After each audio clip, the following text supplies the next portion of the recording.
Good afternoon, everybody.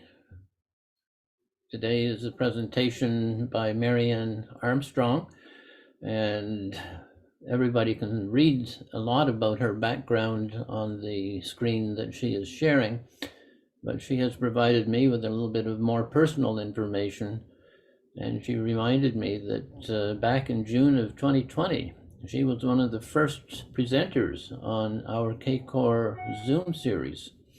And since then, there have been a number of great outputs that are now available that she will be speaking about today. And a new series of projects have been launched in new areas, including nature-based solutions and resilience dams. You may know Marrianne as Ted Manning's daughter. Ted is off traveling today as his favorite hobby, but he's still here in spirit. Marrianne, in her spare time, is also a mom to two rambunctious boys, aged 7 and 9, whom she often thinks of as she prepares Canada for the changing climate in the years to come. Over to you, Marrianne. Thank you very much, Bill, and thanks everyone for having me back. It's been 3 years since I was here the last time, so and thankfully lots has happened in that time. I know the pace of research is often slow, but certainly the pace of work in this area has been very fast. So happy to be able to share some real progress that we've been making. So I've had the pleasure of, since 2016, leading the work at the National Research Council on climate adaptation of buildings and infrastructure. We had an earlier name, which was a Climate Resilient Buildings and Core Public Infrastructure Initiative. We shortened it down because it was a bit too long. Now it's the Climate Resilient Built Environment Initiative, a little bit shorter. So hopefully this crowd, I don't have to tell too much about climate change, but just to say that Canada's climate is changing. The graphic you see here is from Canada's Changing Climate Report that looks at the temperature change in Canada looking at the end of the century. Under one of the better scenarios is the top one, where we see warming between, I would say, 2 and 3 degrees Celsius.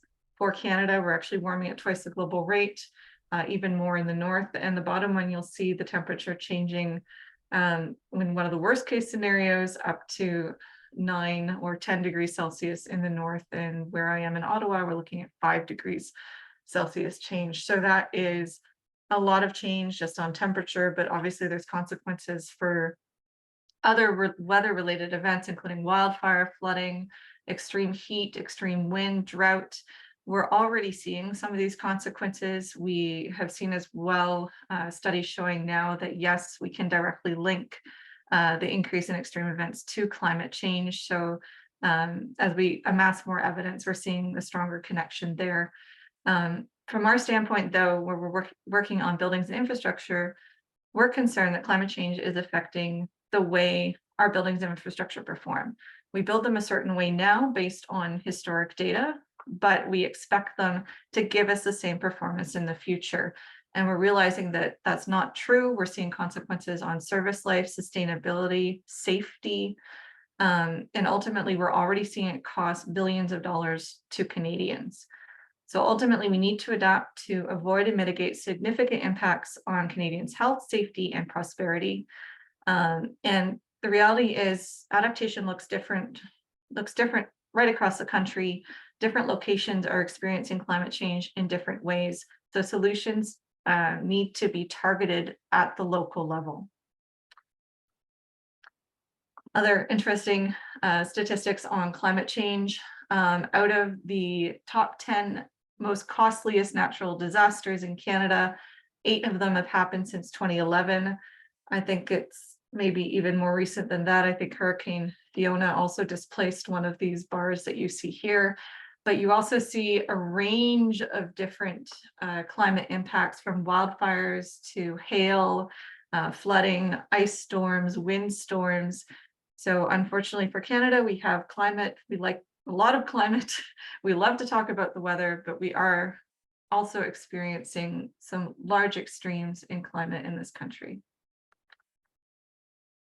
So the good news is Canada has been working on climate change adaptation since 2016, when the province and territories committed to action under the Pan-Canadian Framework on Clean Growth and Climate Change.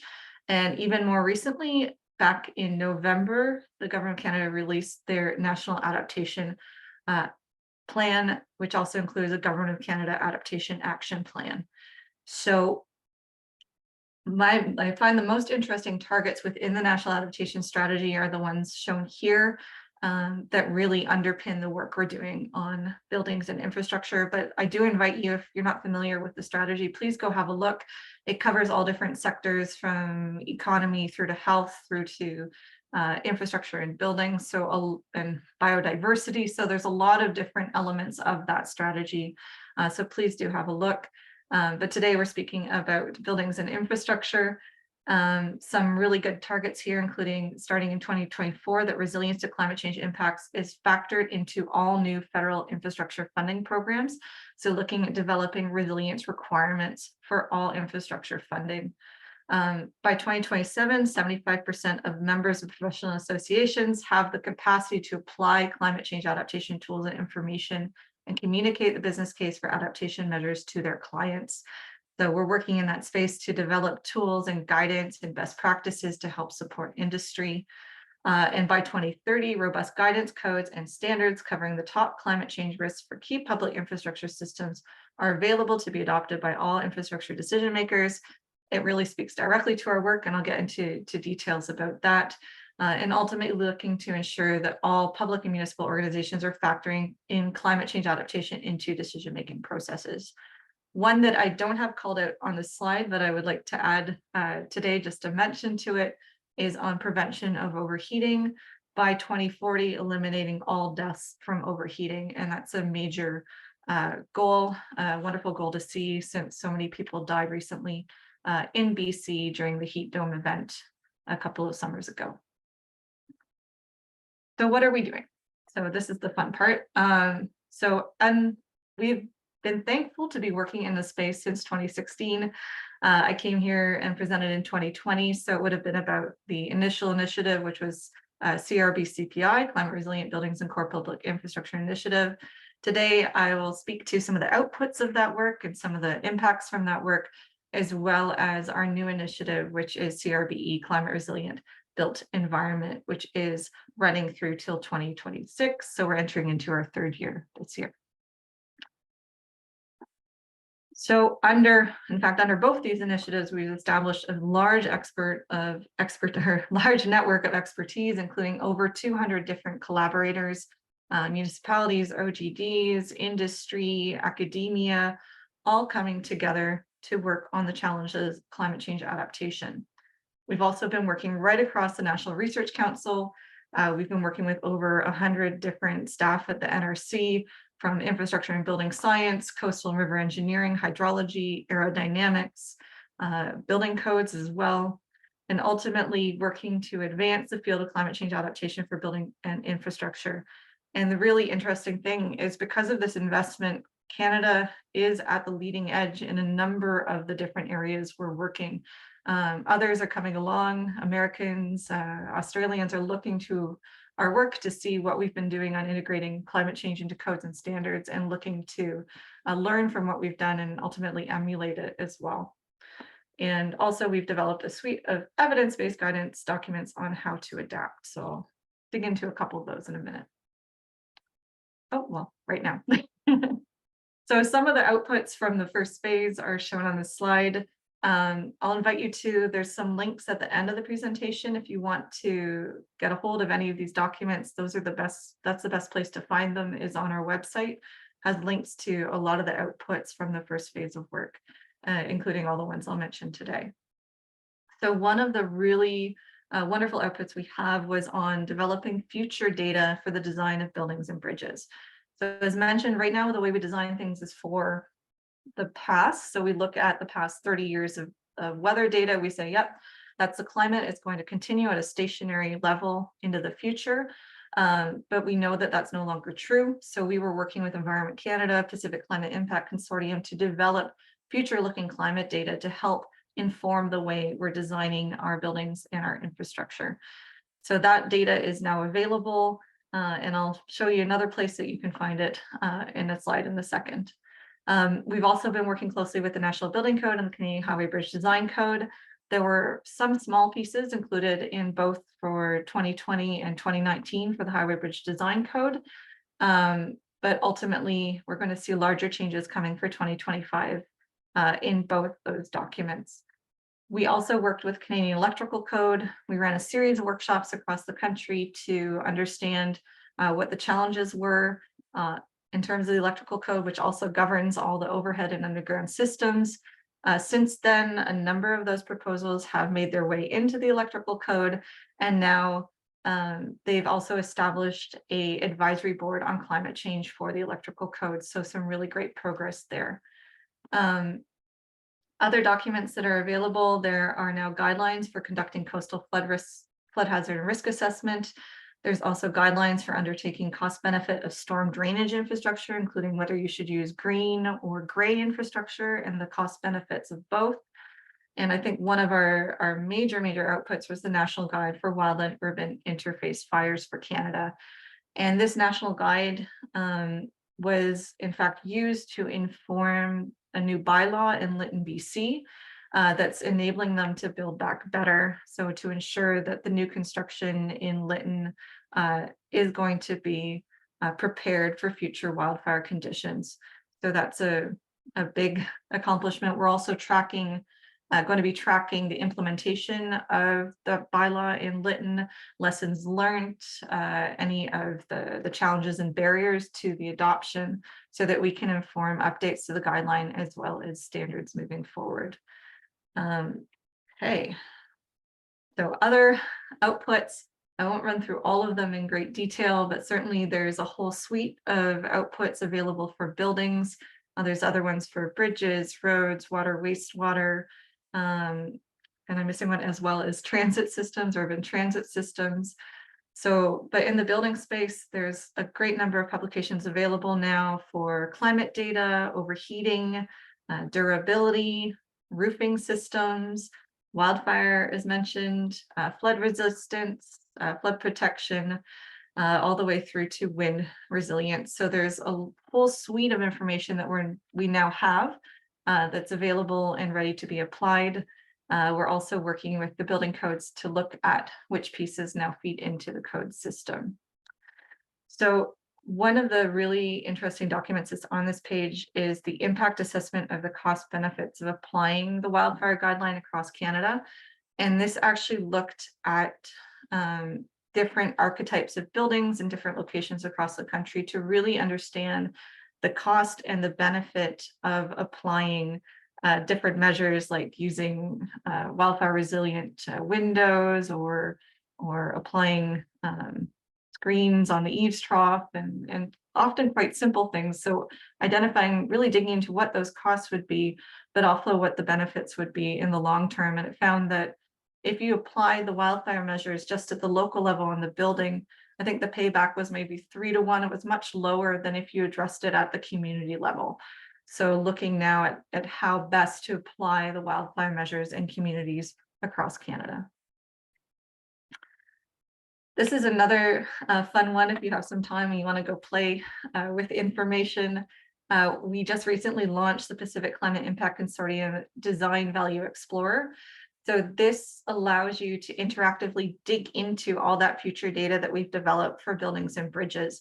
And this is the first data set to include certain elements, including wind, moisture index. It includes precipitation, it includes temperature, wind-driven rain. So there's a lot of really interesting data in here. It's all the data that's needed to support the design of our infrastructure. So it looks both at the historic data as well as those future projections for different degrees of global warming. So the way we developed the data, though, was sort of agnostic of scenario. So it didn't assume we're on the worst case scenario or the best case scenario. It just said, if we have this many degrees of global warming, this is how Canada is going to change. So for our designers now, we've had discussions with the building code system to understand how long do we expect our asset to last. So for a building, typically the design service life is 50 years.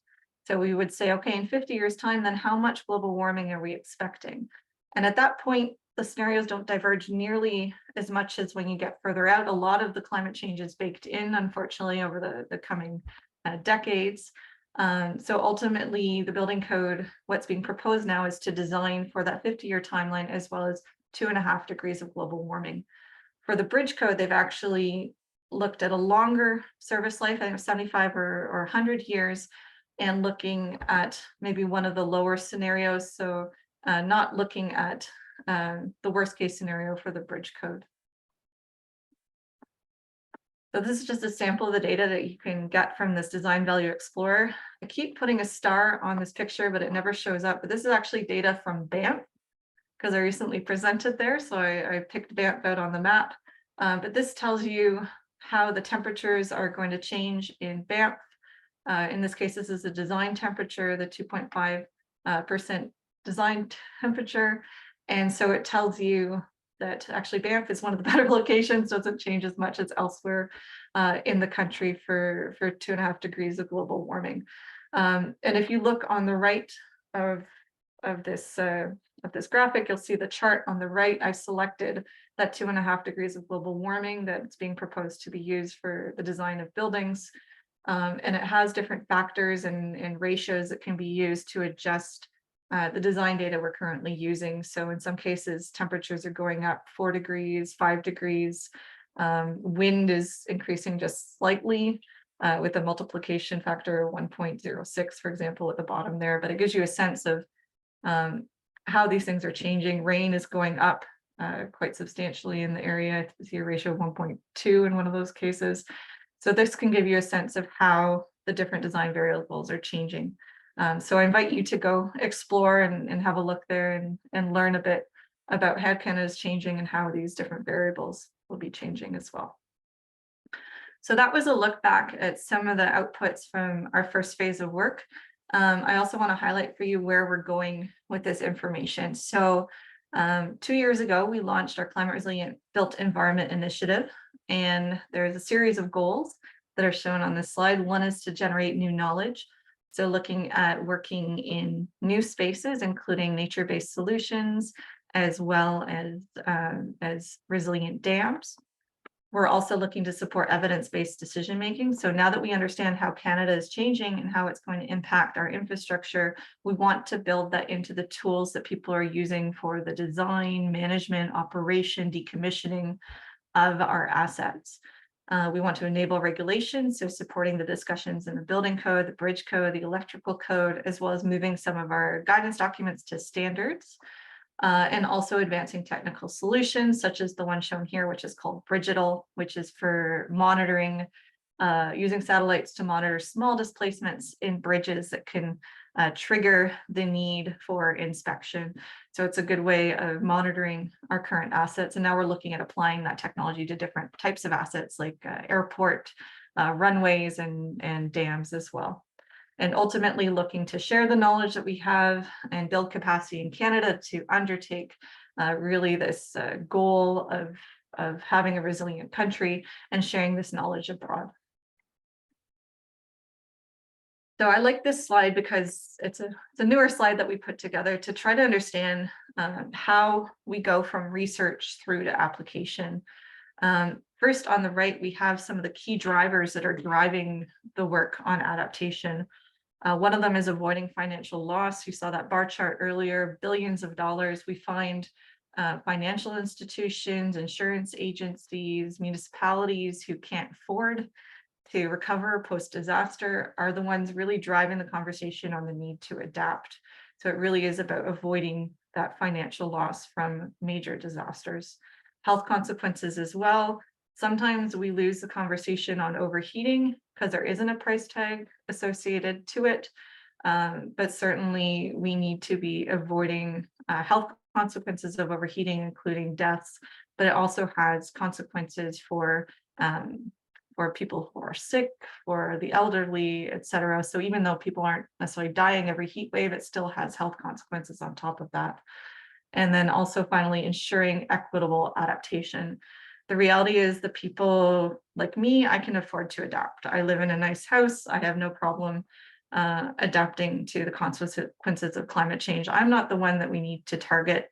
It's the vulnerable populations, it's the people, it's often elderly, it's often people with low income, new immigrants, people with health problems, mental health problems, that are the ones who need help to be able to adapt. So ultimately, if we start building all our new buildings in a resilient manner, that's great, but it's not necessarily targeting the most vulnerable populations. And that's something that really underpins the work on adaptation. So in terms of our outputs, we are working in this little circle in the middle at what NRC is good at, which is research, publications, science-based guidance, bringing industry together to develop new guidance, new standards, risk assessment tools, helping advance technology. So we can work in our nice little circle here, but that only gets us so far. In order to achieve what we need to do on adaptation, we need to partner up, work with committees of the codes, work with committees of the standards system, work on integrating our knowledge into procurement requirements, resilience requirements for investment, new retrofit programs, getting information out through information portals, looking really to underpin all these tools and actions with foundational science needed to inform them. So we're making the right decisions and investments. And ultimately, the bigger circle is who we're trying to reach. We're trying to reach the professionals, the decision makers, the owners of the property to ensure they have the information they need. So I have a few more slides on some of the concrete things that we're working on now under our new initiative. Certainly one of the big focuses is on regulation, on codes and standards and specifications. We're working very closely with the CSA group to undertake updates of some of their existing standards on durability of materials and fenestration, to look at integrating those future climate data into and future climate considerations into those standards. We're also moving our coastal risk assessment guideline through to a standard. We're also working, they've also launched a new committee on resilient dams, so they're currently undertaking the development of a new standard for risk assessment of dams. And we're also working closely with the electrical code. For the highway bridge design code, there's a lot of really great work afoot for 2025. For the 2019 code that came out for the design of bridges and highway bridges, they're not just, the Canadian Highway Bridge Design Code doesn't cover the really big bridges.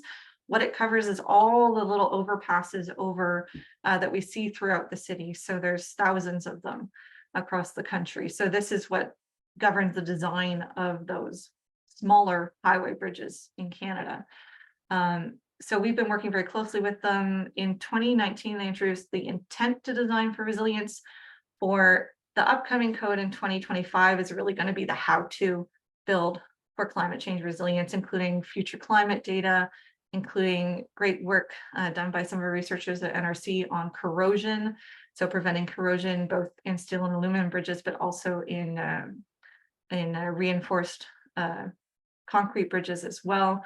And we're also updating the guideline to bridge hydraulics as part of that effort. For the building code, there's a lot of good work on, and I've got a whole slide on that, so I'll save it for that slide. But also a nice thing to note, we've also been working globally with a global resilience dialogue and highlighted this work at the recent COP27, where we've developed guidance for, I'd say, guidance for resilient building codes and standards. So it's really the principles that underpin our need to design for resilient buildings, including equity, including science-based guidance, et cetera. So it's a really nice document if you want to check it out. I've included the link there as well. As mentioned, we're also moving the wildland urban interface design guideline into a standard. And we also work closely with the National Master Specification, which is used to specify new construction projects by the government and others. So really looking at the different ways we can integrate our knowledge on resilience into what people are actually using. So I promised the codes. So this is my slide on the National Model Codes. So the National Model Codes are housed at the National Research Council. They recently also went under a transition on a new governance for the code system, where now the federal government and provinces and territories drive the policy areas and priorities for the codes. So this is new. Before, it was governed by the Canadian Commission on Building and Fire Codes, which had a variety of stakeholders on the Canadian Commission, but now it has the new Codes Board, which is made up of the province and territories and the federal government, who are deciding what the priorities are for the code system. What's also great about that, not only are we helping to drive those decisions from the government side, but at the other end, as part of that, the province and territories have now agreed to adopt it within, I think, the previous code within 2 years, and upcoming codes within 18 months of publication, which should lead to harmonization across the country and enable industry as well to profit from the fact that they don't have to look at different codes right across the country, but certainly as well acting as a platform where we can affect change rapidly across the country, and the provinces and territories aren't all referencing different codes. I don't know if you're aware, but some of the provinces and territories in the country still reference codes that are a decade or 15 years old. So it's really that effort to bring everyone up to the same code and help harmonize. So, but in the area of resilience, there's some really great work afoot for the 2025 building code to reference that future climate data, and also to prevent overheating. So looking at ensuring that what we're building that's nice and new and energy efficient is also safe for the occupants. So it will be setting likely a threshold value, a maximum value, sorry, on indoor temperature to ensure the safety of the occupants. So one of the other things that's ongoing right now is policy discussions on what is the role of the codes in actually addressing climate change adaptation. So the codes themselves are very focused on safety, health and safety of people. So that's sort of one of the main objectives of the codes. So we now need to look at how the codes can address areas such as durability or permafrost or extreme events. And is it the role of the codes to address those matters? And what can they do on them, as opposed to a suite of different instruments, such as what can be done at the community level, on the planning level, et cetera. So, for example, if we look at wildfire, there's only so many things we can say we can do at the building level, when it may actually be better to address a lot of these. And as we showed with the cost benefit analysis of wildfire guideline, it's better to address them at the community level in order to see a higher benefit. So these are the types of policy discussions that are currently happening within the code system that will determine what areas are tackled for 2030 and to what extent the codes will contribute to the solution in these different areas. So now I have a few slides on some of the research highlights and new areas that we're working on in particular. So I mentioned already working on decision support tools for life cycle management of public infrastructure. So looking to identify which tools we should be working on to improve. So this includes condition assessment and evaluation, deterioration, life cycle performance, risk assessment and mitigation, as well as project management. Right now we have a survey out that we're conducting with KPMG to understand what tools people are currently using, so we can target some of those actions in the coming 3 years. On flooding, I mentioned that we have a guideline right now on risk assessment of coastal infrastructure. We have now started working on, now that we understand our risk, how do we actually adapt? So it's going to be guidance based on best practices for adaptation for coastal infrastructure. So that's the next piece of the puzzle. We've also launched a whole series of projects on climate resilient dams. This was a new area for us. Our researchers were great. They took their skills on structural design, climate change, hydraulics, and we're able to apply it to this new area. And certainly out of that, we have now, I think, a suite of 8 or 10 different projects on climate resilient dams, and we're engaging with the dam industry, including hydro dam owners, to ensure that they are climate resilient. new area for us as well was nature-based solutions. So this tends to be, in our case, more on natural infrastructure, things such as green roofs, green walls, using natural solutions for coastal infrastructure as well. So we're working in a number of areas. One is on using these nature-based coastal and riverine infrastructure solutions for flood and erosion risks. We're looking at different pilot studies on the coasts as well as in rivers. We've looked at different types of plants that grow in the coastal regions of the Atlantic to identify which ones are best suited for helping to mitigate coastal erosion. We've also helped design one of the first living dikes in BC. I think it was built out of crumbled and crushed clamshells, for example. So lots of really interesting work ongoing there.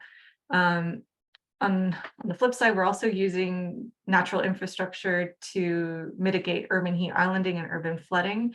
So looking at the role of green roofs, green walls, in helping to mitigate urban heat islanding, and also looking at the ability of green roofs or blue roofs, which are water retaining assemblies, at mitigating urban flooding. So when it rains, they fill up, they drain out slowly. So that can help reduce the amount of water that's going into the sewer system or the stormwater system to help mitigate the potential for urban flooding. We've also been working closely on northern issues, including sea ice and winter roads, understanding what the impacts of climate change will be on sea ice and winter roads and what that means for the local communities there and methods of mitigation. We also successfully went up north and installed some sensors this year in 2 locations. One of them is Tuktoyaktuk, which is shown here on the right, where we're looking at different methods to mitigate permafrost melt. So different ways because we realize permafrost melt is happening and affecting a number of buildings in different areas. So what are some of the methods that can be used, both active and passive, to help mitigate the melt? We also have another project that's in Iqaluit that's looking at the underground, the buried corridors for infrastructure such as power and water. So trying to understand the impacts there of permafrost as well on those different corridors. We're working too on transit. We instrumented the whole subway in Toronto, the TTC. I think we had a few hundred sensors underground. It's one of the most instrumented subway systems in the world. We were looking at the potential of overheating of the subway system. We also have a different project on rail resilience, looking at freeze-thaw effects and thermal stresses on rail lines and how to mitigate them. And we're also currently, or just finished conducting a review of the different transit guidance that's currently used in Canadian municipalities. There's lots of different guidance in that area currently being used to define really where the gaps are and what different guidance and standards need to be developed. On the technical solutions side, we've been working on satellite monitoring. I mentioned that one already. Another nice picture of Bridgettle up in the top right corner. And we're also working on a lot of work on corrosion in particular. The document you see on this picture is one that was developed in collaboration with CSA Group on galvanic corrosion in steel and aluminum bridges. And this was probably one of the first times we've looked at climate change impacts on steel and aluminum and what can be done to help predict how corrosion is going to change in the future and how to mitigate it. And ultimately, this information is now going to be feeding into the Highway Bridge Design Code. So that's a snapshot of some of the wonderful areas that we're busy working in. Also like to share with you that we are also going into new areas starting this year. There's an opportunity for us to expand the work we're doing and go into new areas. In particular, we've been working mainly on public infrastructure. We have a new focus research line on resilient residential retrofit, which we call R cubed because we get the R's in the wrong order quite often. So it's resilient residential retrofit, looking at how we can apply the knowledge we have to help support retrofit programs of residences, including single family homes, but obviously looking at anywhere people live, including vulnerable populations. So locations such as multi-unit residential buildings. We're also launching a pilot study with the Canadian Construction Materials Center Currently, they evaluate new materials to ensure that they meet the building code. We're asking them to do a pilot to go above and beyond what's in the code to ensure that to be able to evaluate materials for climate resilience aspects, including wildfire resilience. We're going to be looking at wildfire smoke and extreme wind. We're also going to be doing more pilot studies of nature-based solutions for river and coastal flooding. And we're also launching a few new lines of work, one on temporary flood barriers. So developing standard evaluation methods for temporary flood barriers that ideally work better than sandbags and are easily deployable. And also we're going to be working on river ice in particular, something called frazzle ice. We have one of, if not the only facility in the world that can simulate frazzle ice, which is a big problem. It tends to jam infrastructure, jam some pipes, for example, that are used at wastewater treatment plants.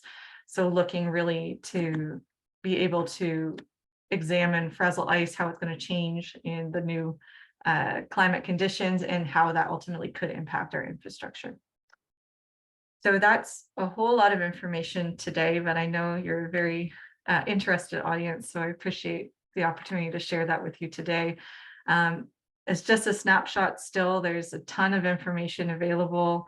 We'll share the presentation online as well, so you'll be able to check out some of these links. There's an article about our work here. There's a good initiative overview that NRC just put out. It's fairly buildings focused. There's another initiative overview with Infrastructure Canada that has some of the other pieces that are not just buildings. And then if you want to look more broadly at climate resilient standards and codes, it's available through the Canadian Centre for Climate Services. So I will leave it there. Thank you. Okay, well, thank you very much. As you were doing your presentation, there were a couple of things that I was a little bit confused about or not informed adequately about. But one of them is, what is Infrastructure Canada? And the other is, when I took a look at the budget that they have, it says that they have a budget of $35 million for 5 years. And so that's about the price of a normal house per year. So not a lot of money in order to be able to initiate a lot of different programs. And then when you think in terms of the types of soils on which a lot of this infrastructure is needing to be corrected or improved upon, we live on Leda clay. Heaven help us if there is a earthquake in the spring. And is it going to be up to our insurance policy for all of us to resurrect our homes out of the quagmire that exists? So those are my questions. And then we only have half a dozen different questioners after that. So I'm going to have Art and John Meyer on tap after you have a chance to get me more up to date. Thank you for your questions, Phil, and your cat. Yes. Is helping out, I see. So yeah, Infrastructure Canada, it funds major infrastructure projects across the country. So they have billion-dollar funds to be able to fund major infrastructure projects across the country. So we've been partnering with them to ensure that we have the information and the guidance that's needed to ensure that we're making smart decisions on investing that money and ensuring we're building in a resilient manner. So they're our key partner on this project and is providing the funding to us for the research. So you mentioned that the money doesn't go a long way. Well, we're making it go a pretty long way, I must say, in terms of the projects we're undertaking. With the $35 million, we have over 50 different projects that are ongoing in the different areas. So really great work. It's done through a lot of partnerships as well. We have a lot of in-kind contributions, leveraging a lot of expertise right across the country, which helps us to advance the work we're doing.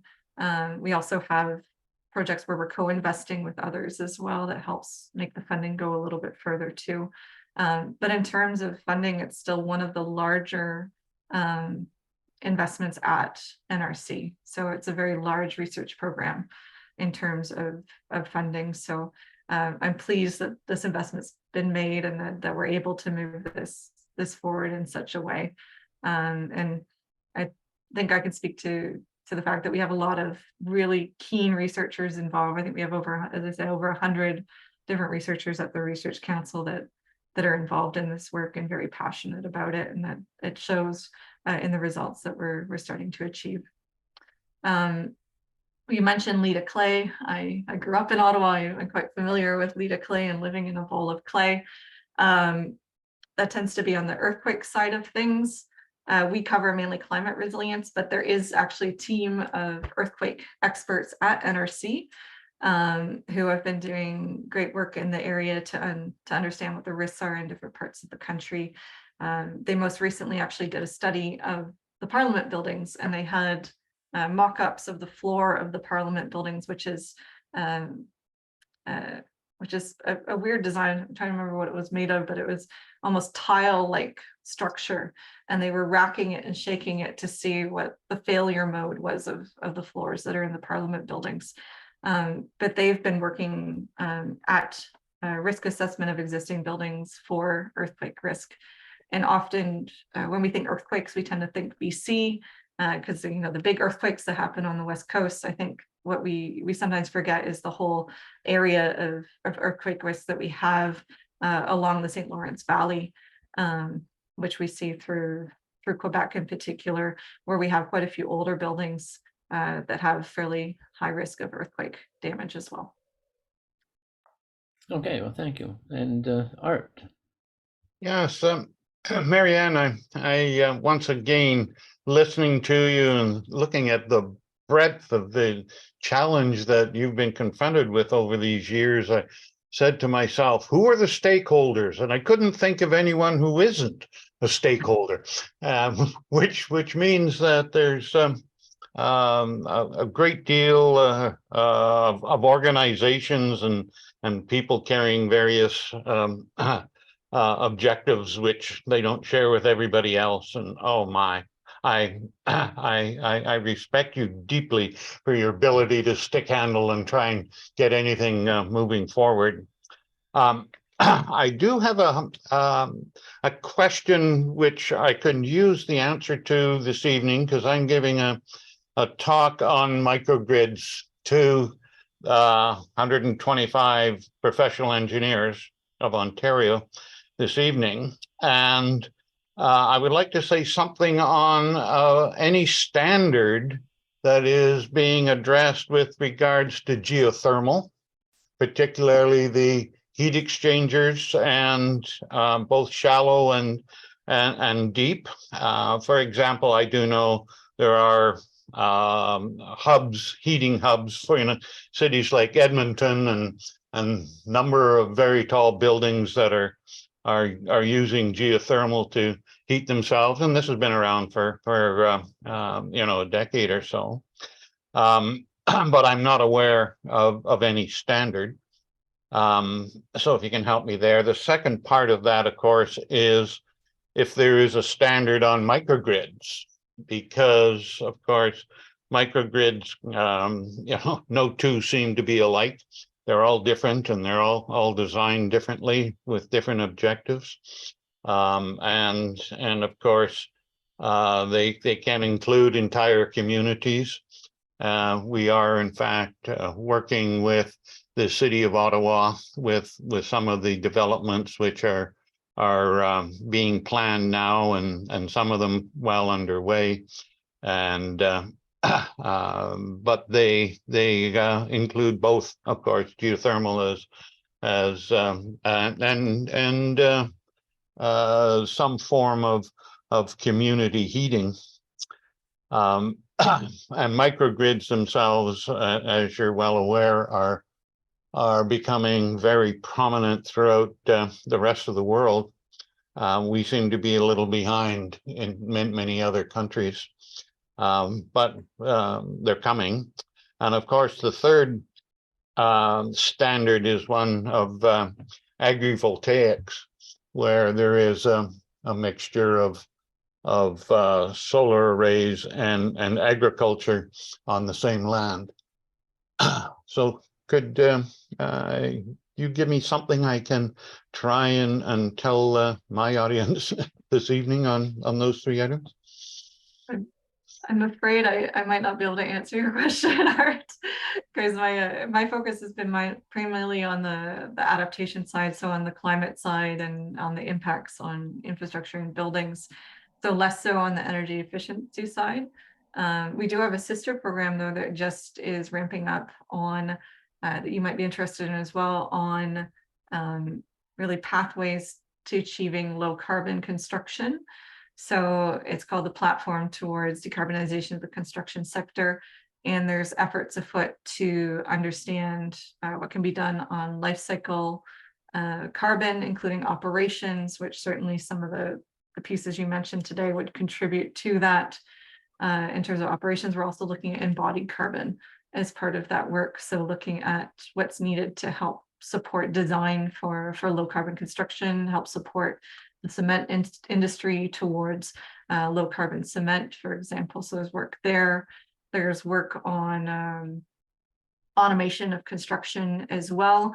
So if we're going to have to retrofit a number of buildings across this country to meet the net zero by 2050 targets, it'll have to be done in a rapid manner. So looking at how we can digitize the construction sector, look at modular construction in particular as a potential solution for being able to achieve retrofits in short time. So really interesting work going there. In terms of standards though, for geothermal and microgrids, I'm not up to speed on those, unfortunately, so I can't inform that. I do know there are discussions on the electrical side, on the use of microgrids to help achieve resilience, to help ensure resilience of our communities. Certainly it's something that people are looking to as we're looking to electrify everything, making sure that we're not getting to the point where those grids are not reliable. I think if we're moving all to electrical, we have to make sure we have reliable sources, including microgrids. But unfortunately, I don't have information on the exact standards for you today, Art.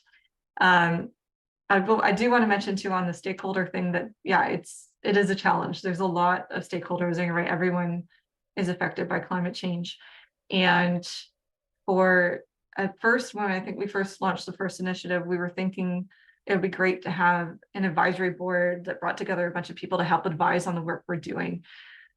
We rapidly realized, given the number of different climate risks and the number of different asset areas, you were never going to get a board of experts who understood it enough to be able to advise on everything.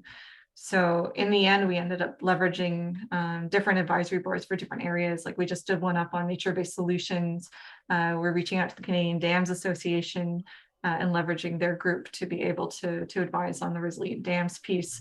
So looking at more targeted groups of stakeholders to help direct the research and ensure that we're getting the best possible impacts we can from the work.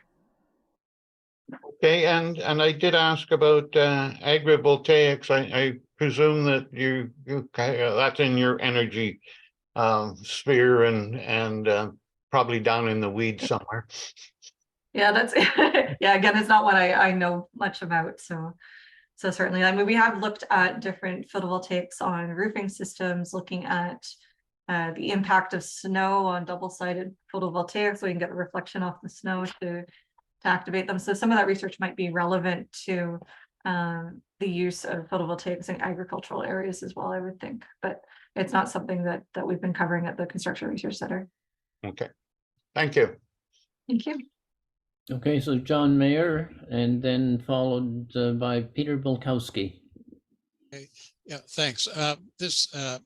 Judging by your answer to Art, maybe this isn't something that you want to give a precise, of course, no one can give a precise answer to it, but the Art's focus is on microgrids, making individual buildings or neighboring buildings energy resilient and probably energy positive. When I went through this process looking at it, I felt that as a start towards adopting renewable energy, residences had to be energy positive to the point where they could also drive an electrified ground vehicle fleet. And I put the cost of that up around $100,000 to $150,000 a residence. That's my guesstimate. I have not figured that out. And it relies heavily on geothermal storage, a la the Drake Landing at Okotoks in Alberta, which you probably know very well. That has to be countrywide and virtually 100% uptake rate as far as I'm concerned. But have you done, has anyone estimated the cost per residence we're going to have to invest to achieve energy, carbon-free and energy positivity for residences? How? I can speak to that question. Sorry, my dog is barking. Give me 2 seconds to let him out of the room. Okay. All right. I guess she'll be back. As well, while you're addressing this, you know, the estimate you just said between 100 and 150,000 for a resident, I would say yes, that's about what I spent on mine. And yeah, and your setup isn't bad. I mean, it's not optimized. Your house wasn't built to incorporate solar, but I look at a lot of roofs, and I would say there's maybe 15 to 20% of homes that can incorporate solar moderately effectively, and what we're building now with these multifaceted roofs, they're virtually impossible to fix, to retrofit. It's going to be massively expensive to rebuild the roofs of these buildings we're putting up. Yeah. And anyway, okay, Marrianne's Marrianne. back. So Sorry about the interruption, but thank you for chatting while I was gone. Yeah, I can certainly speak to this one. It's there's lots of considerations in there, especially now that we're moving towards the low carbon embodied carbon and looking at whole life cycle carbon. We're trying to figure out, you know, do you go to the point where you have something that's fully net zero ready? Is that actually going to give us the lowest carbon footprint, or do you get close? Or is like trying to achieve that last 10% going to cost you so much more in materials or carbon? So this is one of the big questions that some of the research now is looking to address, trying to understand, is it worth, because we just developed the tiered energy code, which was released in 2020. Is it worth driving to the higher tiers of the energy code, or are there other consequences, such as on the embodied carbon side? We're seeing too, as we drive towards those higher levels of energy efficiency, we're seeing a shift from what used to be a heating driven climate to a cooling driven building. So we're making them so energy efficient that now the loads in the building are driven by the heat that's given off by the occupants or the solar gains through the windows. So we're working on the climate resilience front Can I leave you to go to the bit of my KCOR seminar thing? Yeah, absolutely. Go Peter, your mic's Okay, on. Oh, good. My dog interrupted earlier. So. Yeah. okay, But yeah, so as we're driving, it becomes between the trade-off then where you have to start also considering that you could lead to overheating conditions because you're making things so efficient. And for years, we would promote high solar gain windows and say this will help heat your home.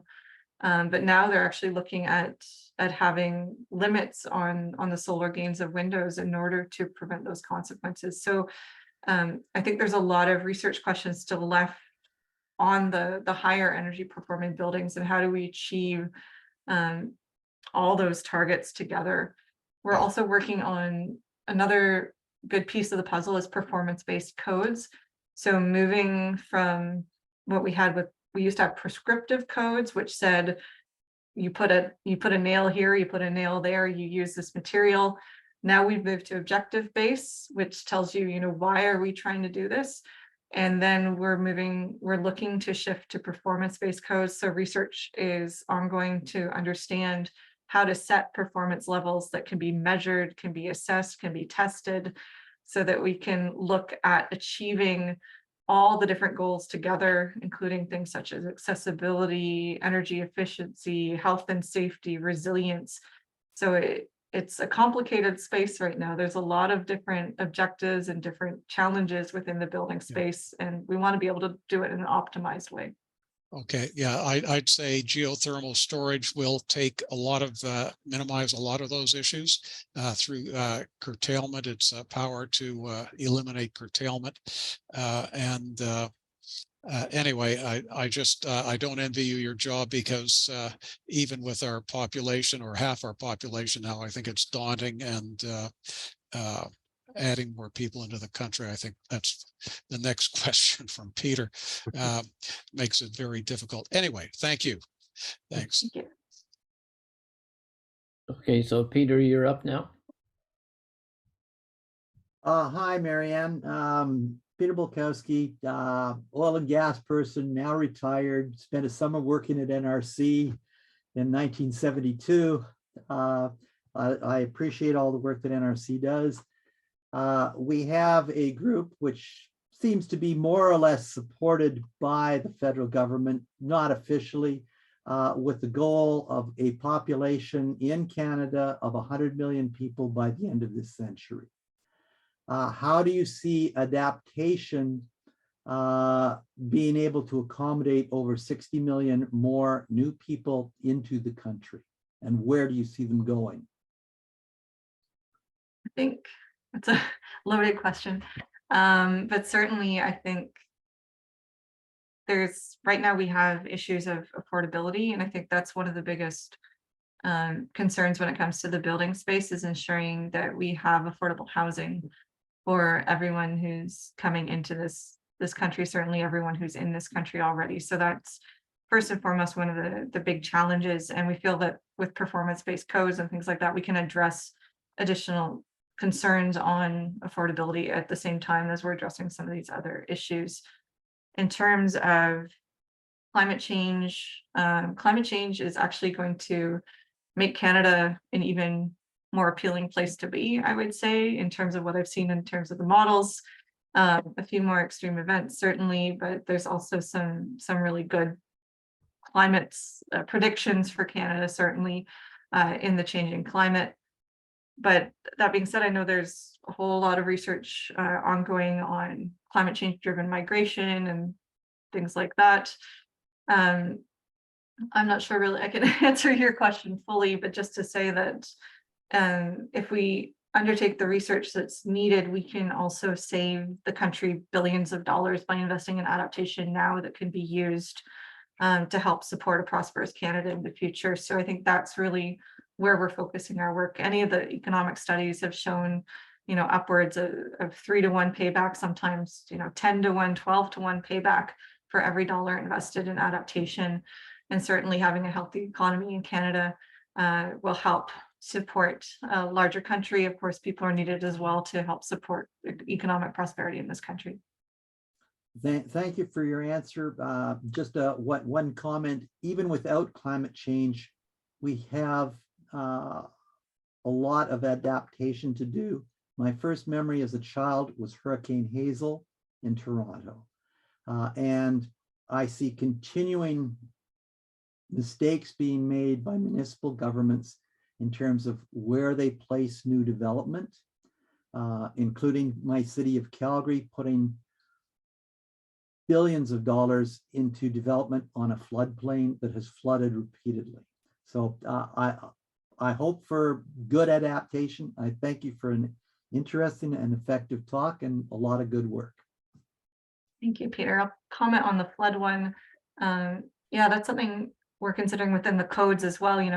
It's great to say, if you insist on building a house in a flood prone area, you can do it this way. And we have the guidance that enables that. But one of the discussions is over like, do you allow people to live in certain areas, certain infrastructure you need to build in floodplains because it's necessary? But there's a lot of talk about, how do you decide, first, how do you get the information on the mapping? And recent funding was announced just in this new budget that there's going to be national flood mapping undertaken by public safety. So that's going to be a really great step forward to having everyone with the same information.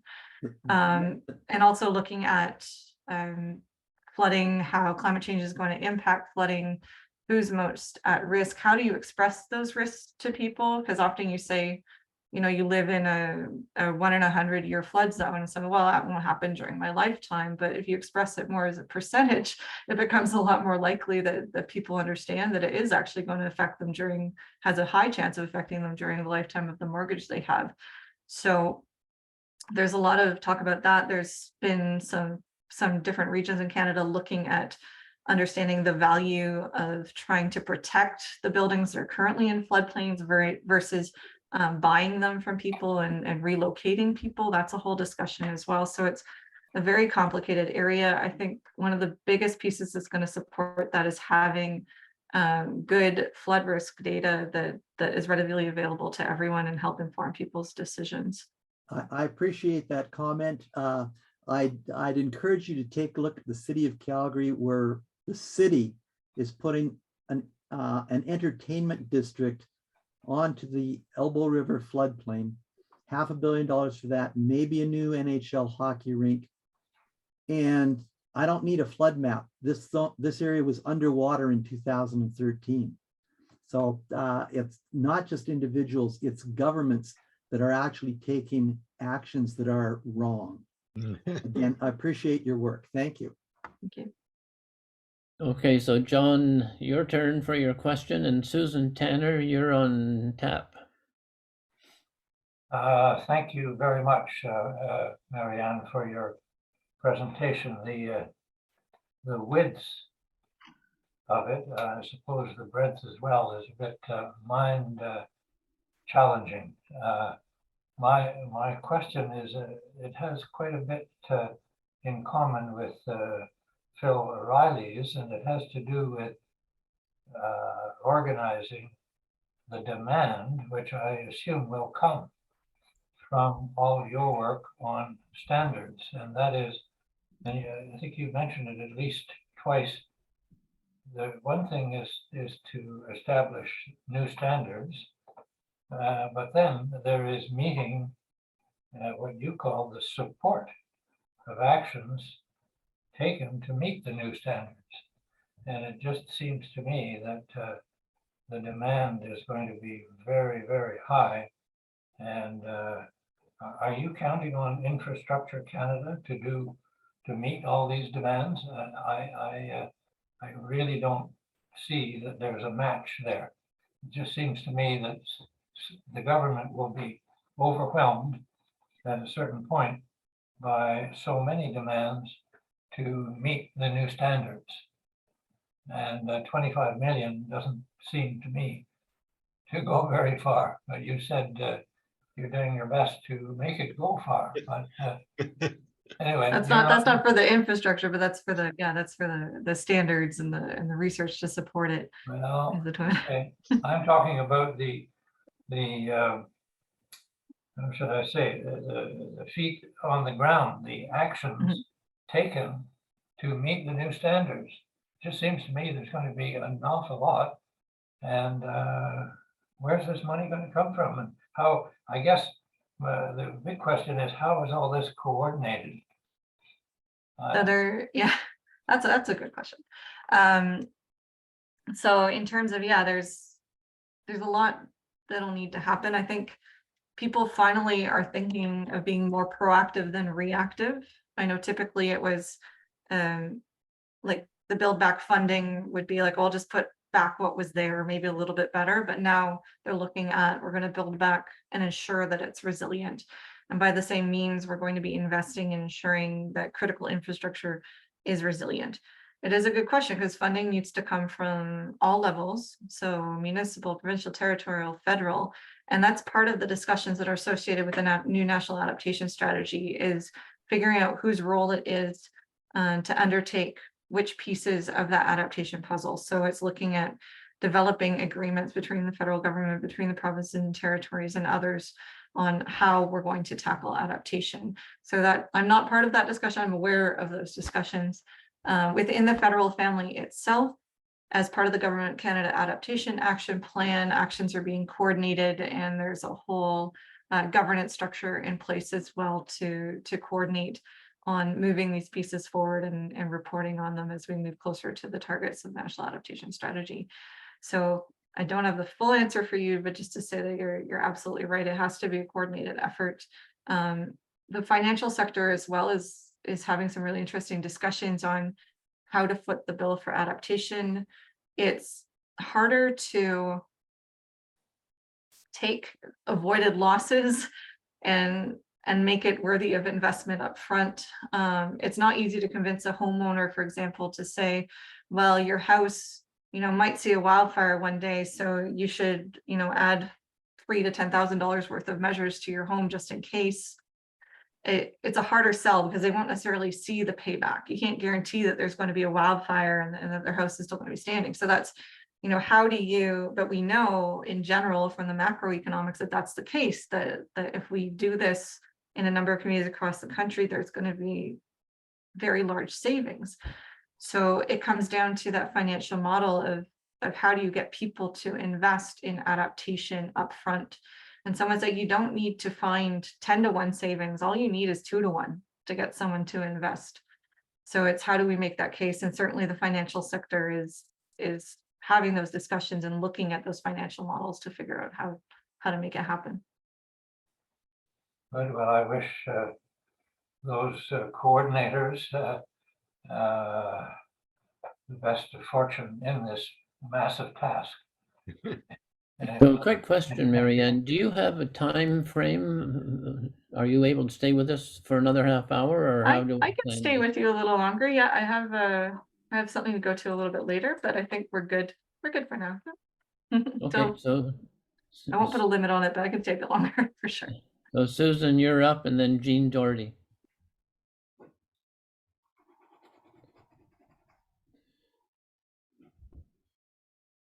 Oh, you're on Susan, mute. you're muted. Okay, I was having trouble getting it unmuted. I've now got permission, I guess. Thank you so much, Maryanne. I always really enjoy your presentations.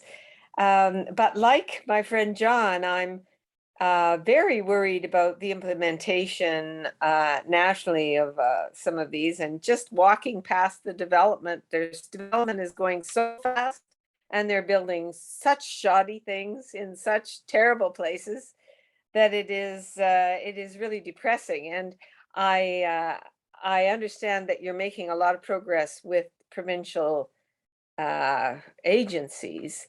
I'm wondering if there's any way we can help with the discussions of the provinces. I don't know what, in your experience dealing with them, what actually works in discussing things with them. So that's one. And I'm particularly interested in the electricity sector. And I know people often don't think that power is an adaptation issue, but certainly it is an adaptation issue when you're looking at what happened in Ottawa and Gatineau just recently, right? I mean, out of electricity, we're screwed.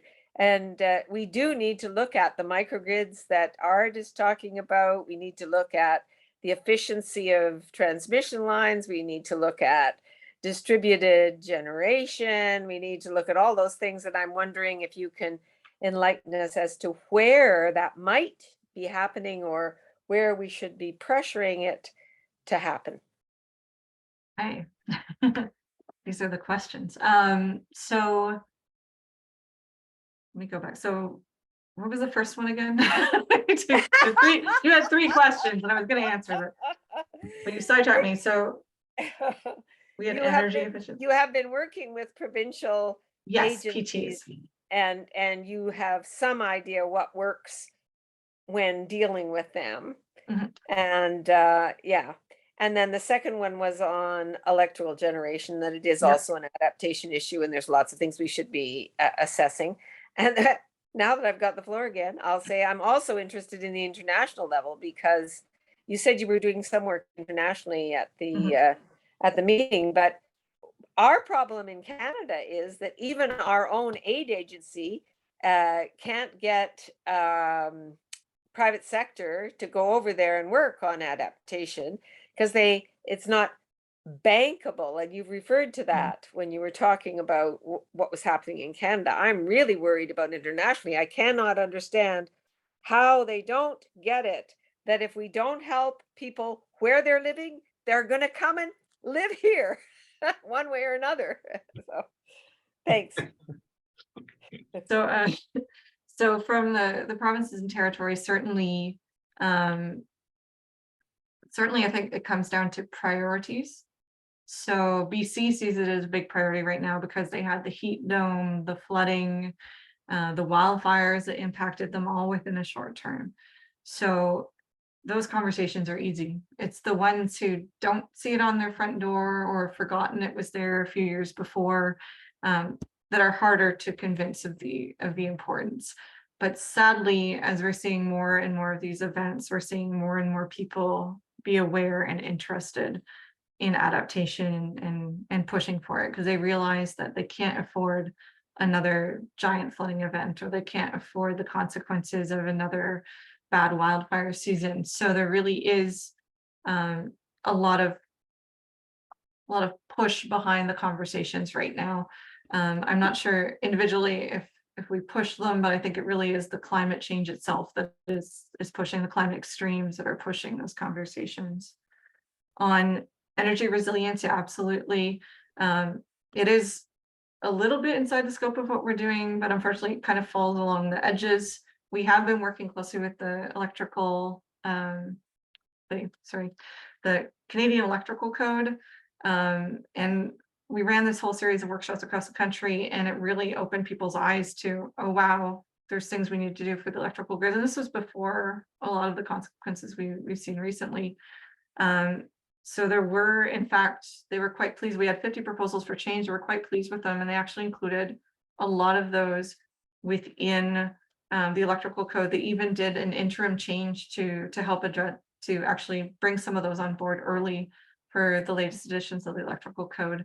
And then they've also realized that, okay, no, we're not done yet. We still need to do more.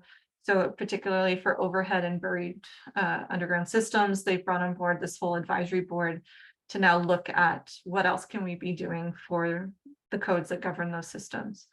Now that doesn't touch on the microgrid piece. That's not what I'm super familiar with. It's because it's not really within the scope of what we're, one of the pieces is not within the scope. There's so much within the scope. I feel bad by saying it's outside the scope, but it's not something we're currently touching on. We know there's quite a few interested academic players in that space that are moving the discussion forward, as well as I think the CAE, the Canadian Association of Engineers. So there are a few people who are pushing those discussions forward, but it's not within the scope of my purview. Oh, and international. So we owe you one more on international. Yeah, it is tough because one of the, like, we've been sharing information with some of the wealthier nations, so who have similar codes to us. So we've been sharing information with the US, Australia, New Zealand, having this conversation about building codes.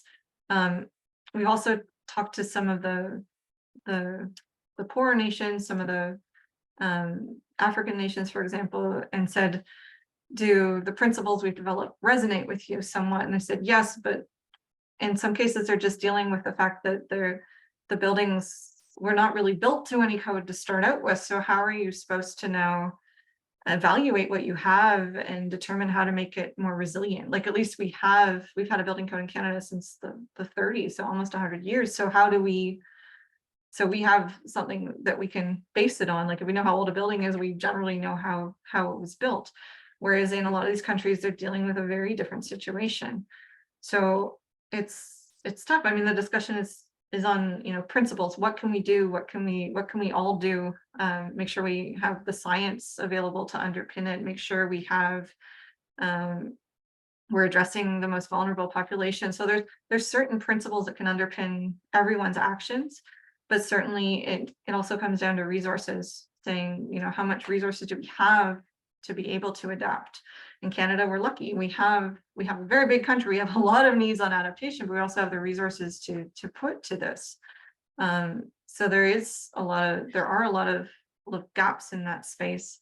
There is the CDRI, Coalition for Disaster Resilient Infrastructure, which is being led out of India with the US as well. So it's looking at addressing some of those challenges. We're looking at what information we can share with them to help support, what expertise to support. But often the challenges are quite different in terms of which climate risks people are seeing in different parts of the world, and also especially how the infrastructure and buildings are built in the first place, and how do you assess them. So it's a big challenge, and I don't have the solution. And you're right, it's, you know, who's going to invest in it? You know, who has that, you know, we're having a discussion at the Canadian level, who's going to invest in Canada to ensure this happens. So then it's who's going to invest in a lot of the other countries in the world that also need to adapt. So I don't have the answer, but you're absolutely right to say it's a big issue. Thank you very much. Okay, so Jean and then Claude Butner. Marrianne, thank you so much for this absolutely wonderful presentation. As you said at the beginning, there's a lot of detail here, and it's wonderful to see all the work that you and your group have been doing. It's just phenomenal. And I'm going to take an opportunity to ask the question, you've done all this work. What are the chances that when there are political changes in the wind, or somebody changes their mind, that all this work is going to be lost? Need to predict it. I think there's some very big drivers behind adaptation that are different from mitigation. Mm-hmm. So adaptation, there is that big financial driver there. As long as we can express the cost of not adapting, the cost of the losses, and we're seeing, and we have players like the finance sector, we have players like the insurance sector who are saying, no, we need to push for this, we need to do this. So those are some very loud voices. So obviously my hope as a researcher is that we can keep doing this, and it is very important. But I think having the health driver, having the finance driver are very strong. I know in the case of work on mitigation, there's a lot of work to link it to the conversation on economics as well. So the link is very strong for the adaptation side. The mitigation side, I know, is always looking at how can we ensure that we're meeting some of those other often different policy perspectives of government that they've come in with, but to show that the work is equally valid in achieving economic impacts, economic outcomes as well. So that's sort of the way we view it in terms of the research. It's also important for us to have a lot of industry on board and other partners on board in the space to keep that conversation going as well in the relevance of the work. So in other words, having other partners involved, but in particular, when it comes to federal government and provincial governments too, for that matter, you get a change in politics, or you get a change in governing structures, and they start cutting funds, and they start cutting projects, and they start cutting in places. Do you think that that's likely going to happen in the case of like NRC and stuff if we get a new federal government in, for example? I know this is speculation, but it is something. I know, for example, in the minor, call it minor, but in Calgary, after the floods, they actually put in a policy that they weren't going to rebuild. And then 10 years later, or a few years later, they started to allow people to come back into the floodplains. It was stupid, but I leave it at that. So changes happen after time and people forget. So is that something that you think could be a problem for you? I think I've been at the NRC for 20 years. So I've seen changes in government, I've seen changes in agenda, and I feel like the construction sector doesn't go away. It's so large. Maybe the challenges change, maybe the lens changes. Maybe there's more push to work with industry, or more push. Right now we're working very much on federal agenda. But I think I've always found that if the topic is important, and relevant, there are partners to be found to continue the work. So, and we've been quite successful in that over the last 20 years, and I would expect it to be the same moving forward. Yes, there's changes, but sometimes with changes comes opportunities as well. That's very reassuring. Thank you. Okay, so Claude, you have a couple of questions. Why don't you mesh them together and then Okay, we'll yes, Culpepper. and actually, Marrianne, you have addressed both of these. Only I'll just ask you to evaluate your counterparts in the US, because I congratulate you on what seems to be pretty good planning that's taking place, even international leadership. And it probably exists here, but it's covered under a rock, and I haven't overturned that rock. But I consider KCOR people looking for good news like this. And it just seems like the US doesn't want to panic, maybe the populace, and they just don't talk about the stuff. And then the other one was more specific to zoning codes within suburbs. In particular, I live in a US suburb, and they do not allow the what I'll call the solution seeking that takes place in high density inner city, where older houses are broken up into 3 or 4 units. It used to be for a family of 10, and then a 100-year-old house now is an apartment building for 3 college students, for example. So is that type of zoning code seen as a solution to how do you house 3 times the population over the next 70 years? Don't have the solution for that one, but certainly on the municipal level, there's conversations on how to address through zoning. And we see that in Ottawa. We've seen some zoning changes to look at urban densification, as they call it, which can also help contribute to mitigation as well. Efforts, if you don't have to travel as far, you don't have to move as far. I think one thing we discussed when we were developing the national, like the climate science plan, was looking at, can we reimagine neighborhoods where, we no longer commute half an hour to go get things and go here and there. And what does that ideal neighborhood look like? And then how do we transform what we have to get there? And that's quite a challenging exercise, because I think we're sort of built in the way we are. And then how do we transform the way there's a human factor aspect, how we transform the way that people are acting, what they do. And then there's also the built environment that we have this here. And is that ideal? No, but we can't just go to bulldoze it down and build something new. So we have to look at how do we evolve our cities into something new. You mentioned the States, and I found it quite interesting. We actually leverage a lot of the knowledge from the States on flooding. In fact, when coming up to Canada, because the States have national floodplains, they have national requirements on flooding. So they're fairly advanced in that sense. But we were introducing climate change and said, okay, well, but with climate change, how is that going to impact our flooding? Similarly, we're looking to leverage some of their knowledge on tornadoes, on extreme winds. So looking to start leveraging that knowledge in the coming years. So, but that being said, we also see the Americans now ramping up on climate change. So there's been a number of workshops in the last year or two where we've sent experts from Canada to talk about, how we've integrated climate change considerations into our building code, or how we've been looking at life cycle analysis for infrastructure, and understanding how if something doesn't last as long because of climate change, you're going to be actually using more energy and more money to have to renew it after a number of years. So we've been seen as experts, which is great. And it's great to see those conversations going in the States.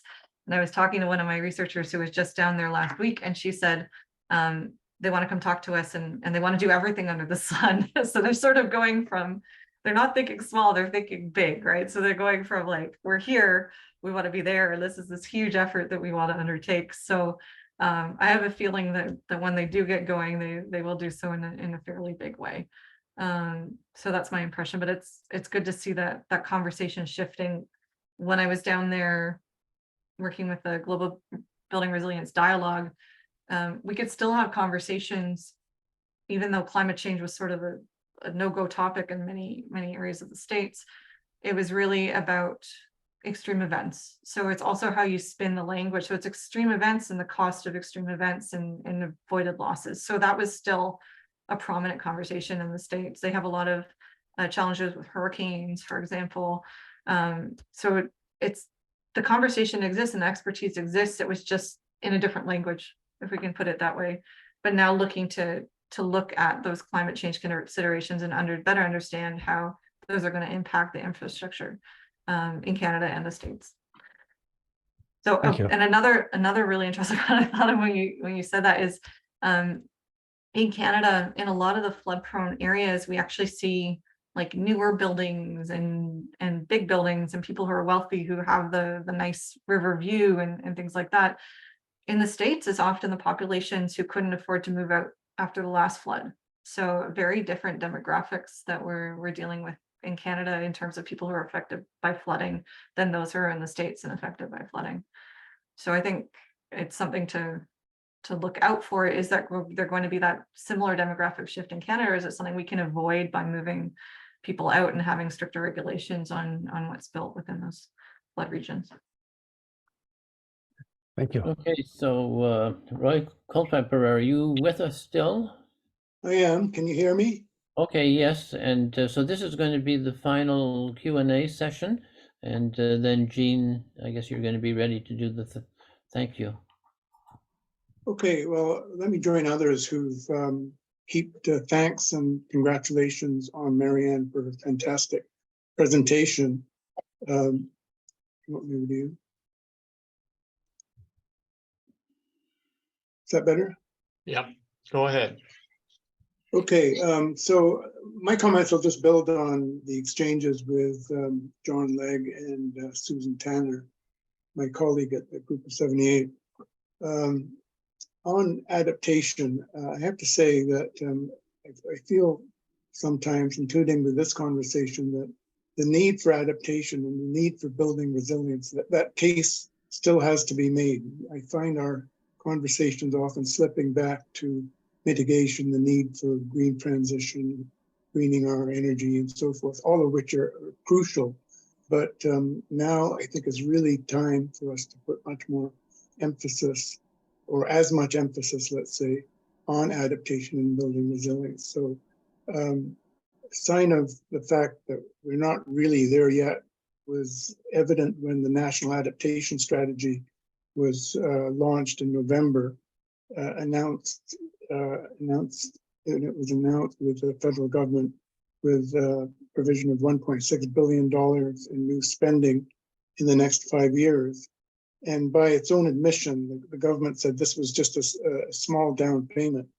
And in fact, that's absolutely true when you consider the Insurance Bureau of Canada has called for $5.3 billion a year, which is 17 times as much as what the federal government was talking about. So it's time to talk seriously, which means serious money. And it's a huge amount to be done. That's a huge amount to be spent. And it has to come from the public coffer. I'm sorry, it's not going to come from private sources. As Susan says, it's not bankable amount. We're talking about the preservation of lives and of properties against extreme violent climate events. So my question to Marrianne is, how do you see, sitting at NRC, the implementation of the National Adaptation Strategy? Do you see any serious money being put to the strategy that's outlined in that document, or is it business as usual, plodding along? And while I have the floor, let me just add to what Susan said on adaptation for the poorest countries. Much of what is provided to the poorest countries comes in the form of loans rather than grants.